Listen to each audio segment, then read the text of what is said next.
little tiny, close to 20 pounds or so, and you doing all that, it's ridiculous.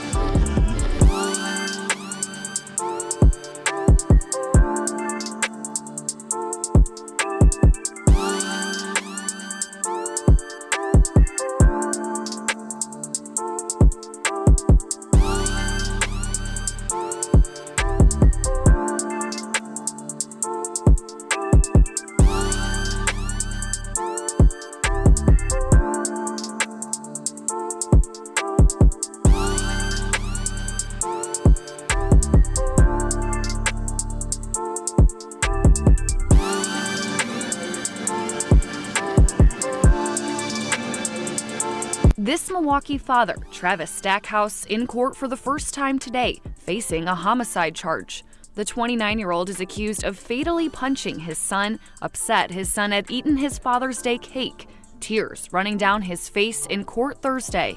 This baby was little tiny, close to 20 pounds or so, and you doing all that, it's ridiculous. It happened near 26th and Ruby. According to a criminal complaint, Stackhouse's 5-year-old boy had bruising to both eyes, a cut on his lip and sternum, an autopsy revealing he suffered blunt force trauma to the abdomen. I can't even process a kid going through that. The boy's caretakers reported he fell down the stairs, but police didn't believe the injuries were consistent with that. Stackhouse admitted to punching his son in the stomach and hitting him in the face because he ate his Father's Day cake. He only had one piece and was upset others were eating it.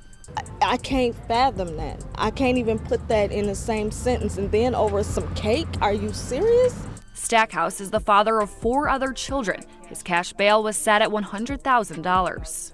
The trial started, we were a couple days, maybe 3 days into the trial, and Mr. Stackhouse pled guilty to some amended charges.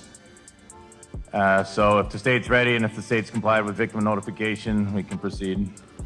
We did notify the mother, Miss Maxwell Davis, of today's date and these proceedings both by letter and telephone. I did not receive a response, and I did not see her when I came into the courtroom, Your Honor. Fine. I did provide to Attorney Jones, just prior to going on the record, a letter from Crime Victim Compensation. CVC covered $5,000 in funeral costs in this particular case, so the state would be seeking that amount in terms of restitution. So noted. When considering the serious nature of this defendant's offenses, this defendant's character, and the need to protect the public, the state is respectfully requesting that the court sentence Mr. Stackhouse to a total of 31 years in the Wisconsin State Prison System, 21 years of initial confinement, followed by 10 years of extended supervision. That would be broken down on each count as follows. On count 1, second-degree reckless homicide, 15 years initial confinement, followed by 6 years of extended supervision. On count 2 and count 3, the state is asking the court to order 3 years of initial confinement and 2 years of extended supervision on each count and run those consecutive to count 1 and consecutive to each other. Travis Stackhouse, as the father of 5-year-old Seer Amir, is responsible for his own child's death. The courts in Milwaukee County are probably tired of hearing this phrase echoed from my mouth, but I say it on every case like this. There should be no safer place for a child in our community than in his or her home. But that was not the case for Seer Amir Stackhouse on June 21st of 2019. Now, why this defendant delivered such a violent and forceful blow to a 5-year-old child in the 5-year-old child's abdomen, we'll never know. There were multiple different accounts given by the defendant on the questioning that was played for Your Honor and for the jury during the trial. He was upset because his children were fighting. He was upset because his children ate his Father's Day cheesecake. He was upset because of his children's behavior. None of those reasons are acceptable in any way, shape, or form for anyone to use violence on a child, let alone this level of violence that ruptured this child's stomach, that ruptured this child's adrenal gland. Perhaps one of the more powerful parts of the trial is when each of the two expert witnesses testified about the suffering and pain that Sierra Mir would have endured after this fateful blow was inflicted. This was a painful death for this child. This was not a death that went in a matter of seconds or minutes after a gunshot. This is a death where this child suffered on a couch with the person who biologically is supposed to protect him, supposed to keep him safe, supposed to seek medical care for him when he's suffering, knowing that he inflicted that blow and not fulfilling any of those parental obligations to that child, and instead choosing to go out to a bar and ingest more alcohol.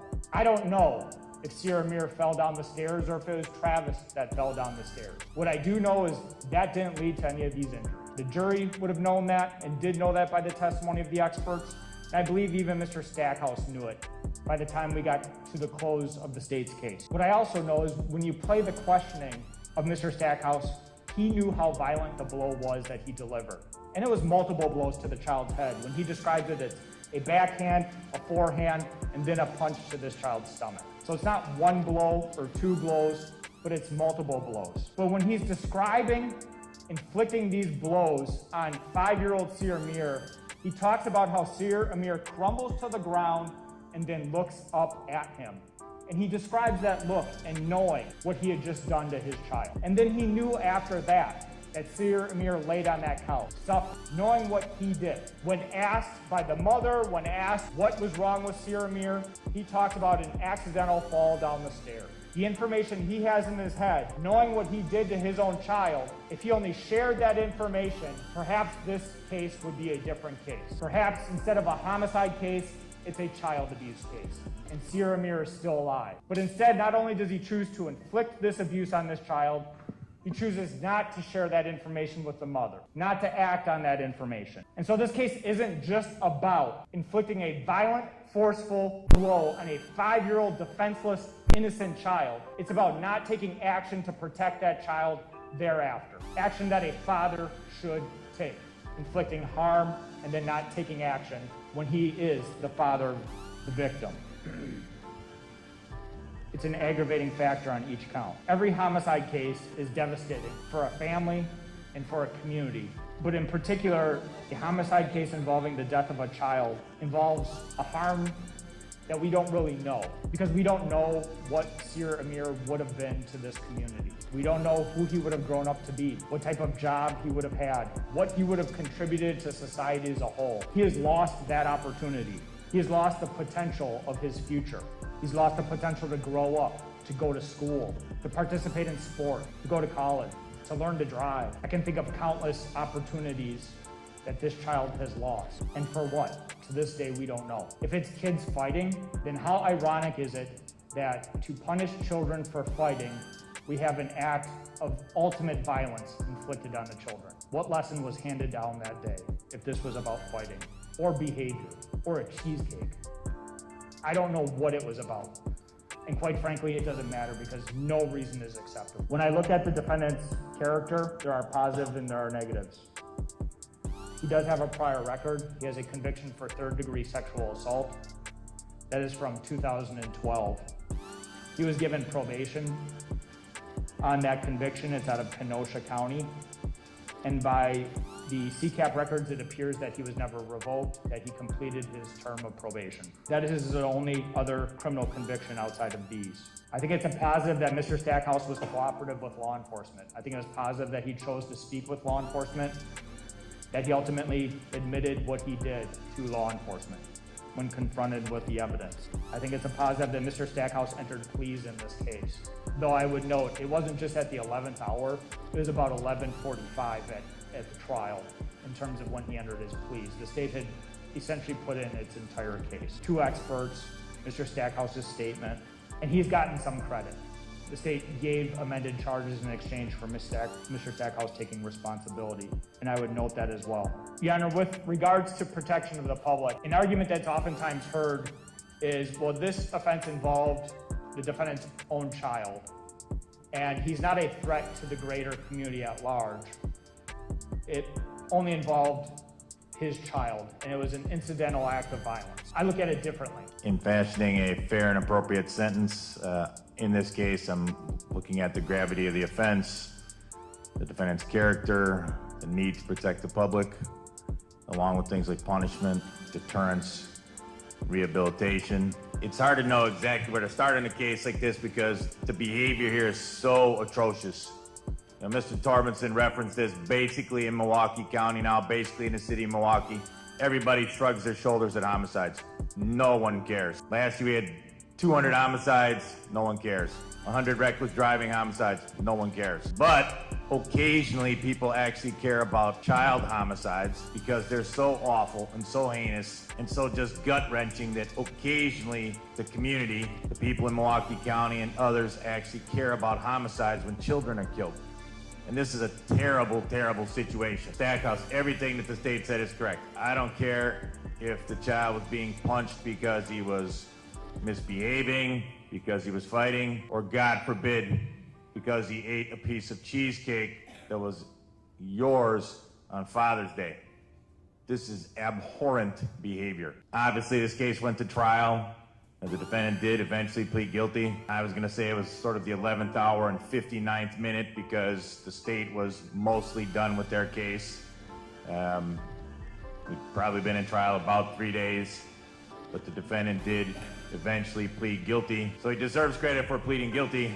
He deserves credit for belatedly accepting responsibility. Yes, the defendant did not force his son to testify, which is a bit to his credit. As is the fact that obviously he eventually pled guilty. But Mr. Stackhouse, the average person that hears about this case can't understand how you would beat or punch any living human being as badly as you did in this case, let alone your own child. Because Mr. Torbenson's correct. If we can't in this community, and we can't trust parents to protect their own children, we are so far gone. Clearly, whatever went on with the child in this case did not warrant anything along the lines of what occurred. Kids fight, 5-year-olds, 6-year-olds, 10-year-olds, they fight with each other. It's like, you know, today's June 29th, tomorrow's June 30th, sun rises in the east, children fight with each other. You obviously knew that because you had 5 children, all young. Parents get frustrated, obviously every parent gets frustrated. Any parent that says they don't get frustrated with their children's behavior is probably lying, being less than truthful. But Mr. Stackhouse, this behavior is so far across the line that obviously it warrants prison and it warrants a lengthy prison term. Because Mr. Torbenson's correct. The community in Milwaukee County, the citizens of Milwaukee County need to wake up to the tragedy and devastation that's being wrought all over this community every day. Clearly, at the time of this incident, Mr. Stackhouse had been drinking. I agree with, defense counsel. I don't think the defendant knew exactly how hard he hit the child in terms of impact it had on the victim, but the defendant certainly, to one degree or another, saw the suffering from his own child and then did not address it. 2 years, let's say, which he won't be. But if he was released in 2 years, is he likely to go commit an armed robbery? Probably not. No, because he has one prior. It's a significant prior from about 10 years ago. But he's been otherwise law-abiding, was raising his children, was basically staying out of trouble before this incident 2 years ago. It's not exactly ironic. It's more like tragic that this incident happened almost exactly 2 years ago. Father's Day weekend of 2019.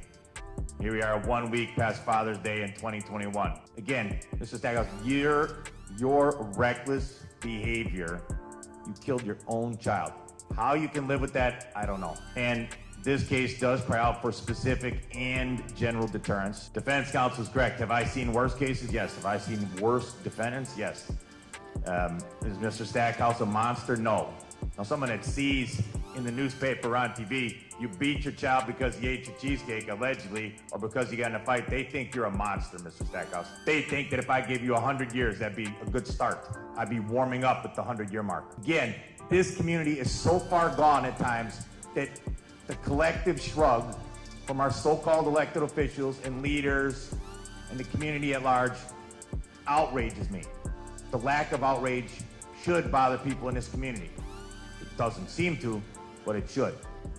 Mr. Stackhouse, just reading about the allegations in this case make the average person, reading about what you did, reading about the allegations, would make the average person literally sick to their stomach. Beyond all the other harm you've caused, the direct harm, now you have multiple other children who are going to grow up without a father. Their path, their life path has been altered, but not stopped. As the state said, this little kid had the right to go on to play Little League, to graduate from 8th grade, to go to high school, to have a girlfriend, to go to college. And as we sit here today, he's been buried, not with us for 2 years. He should be sitting here today as a 7-year-old. What you did, Mr. Stackhouse, was obviously not intentional. If it's intentional, life without parole would, yes, be the sentence and would be a good start. It was reckless, but it was very reckless. In terms of sentencing, the state was very, very reasonable in allowing this case to be amended from first-degree reckless homicide to the charges the defendant ultimately pled to, taking potentially about 20 years, decades of prison time off the table. Yes, what the state's asking for is basically the maximum sentence, or very close to the maximum sentence, on the charges that Mr. Stackhouse eventually pled to. And I don't know exactly how Mr. Stackhouse feels about this. I mean, I think at some level he's remorseful. He obviously chose not to make a statement, which is fine. You know, and state discussed Mr. Stackhouse during the video, during his confession, during his statement, sort of like it took a long time for him to admit what actually happened. It went from basically, and I'm paraphrasing, well, I didn't do anything, to, well, he fell down the stairs, to, well, I may have popped him. Well, okay, I popped him multiple times. Well, okay, I punched him in the stomach. Again, I'm paraphrasing my recollection of the testimony. I'm sure that's not exact. So Mr. Stackhouse did eventually cooperate with the police and did eventually plead guilty. So he deserves credit for those things.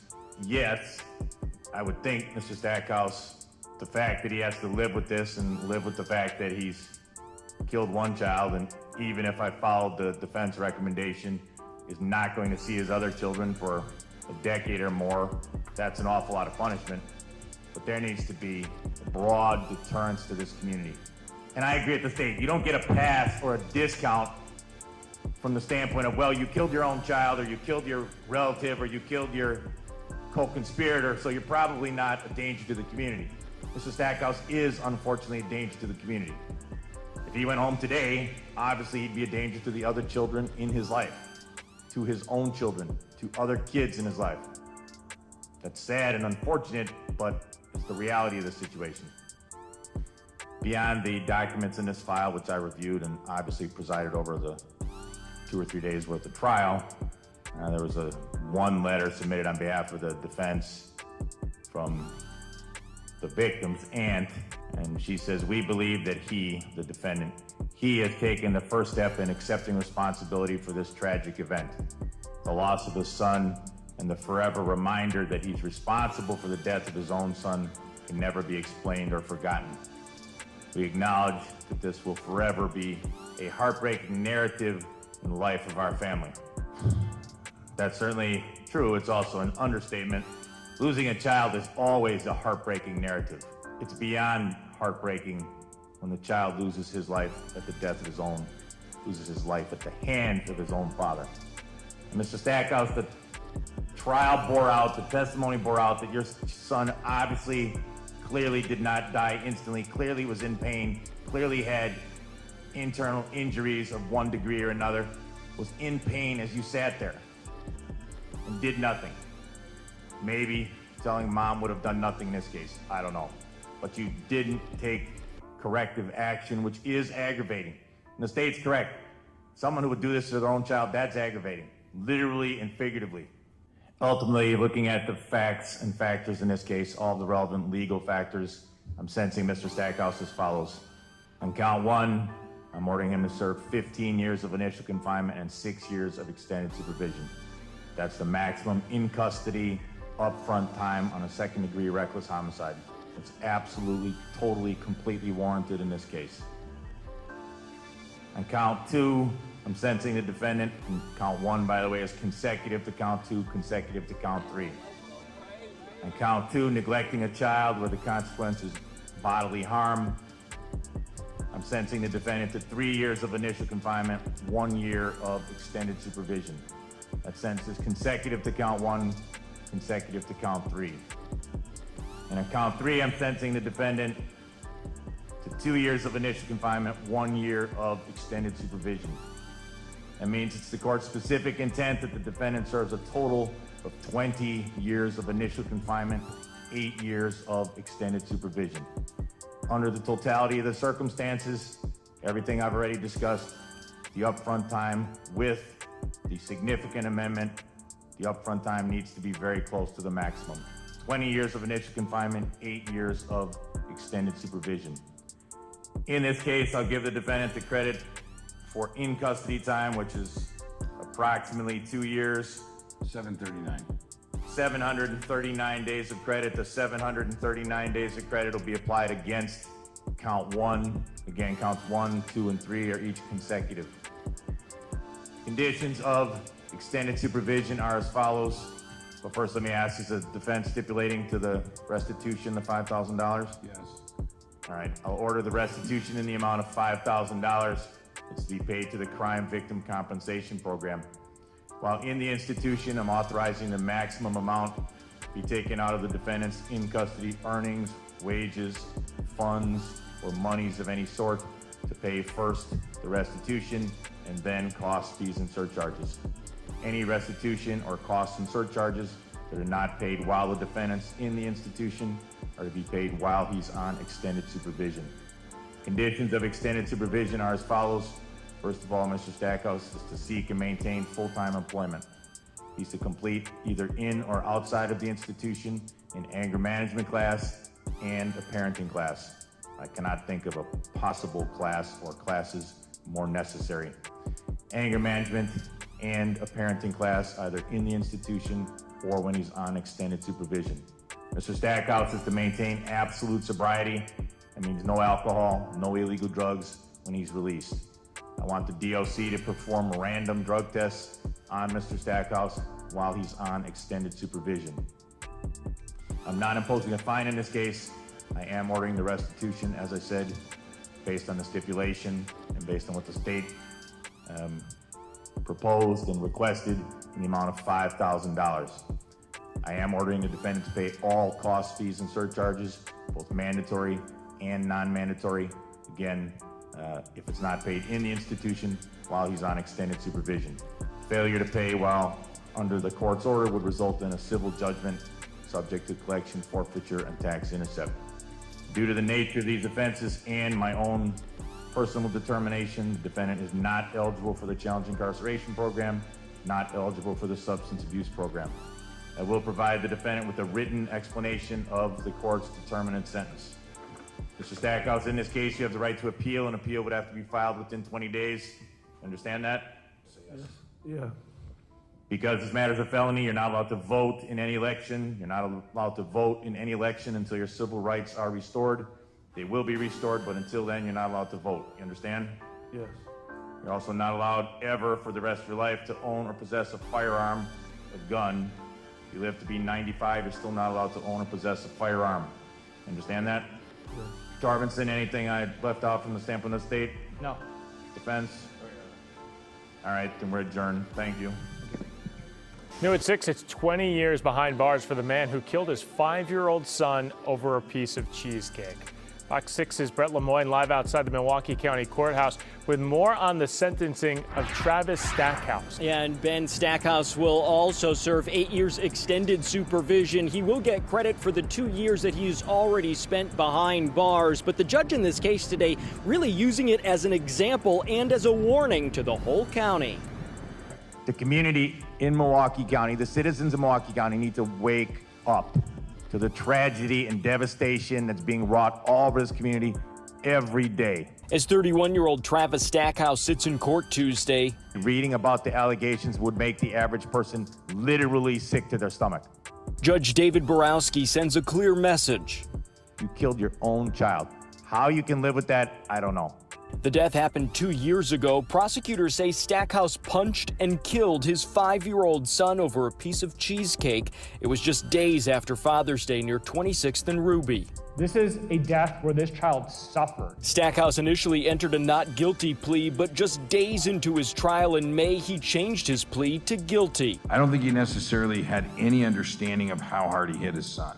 For the felonies of second-degree reckless homicide, neglecting a child, and child abuse, Borowski sentenced Stackhouse to a total of 20 years behind bars and an additional 8 years of extended supervision, close to the maximum allowed. The average person that hears about this case can't understand how you would beat or punch any living human being as badly as you did in this case, let alone your own child.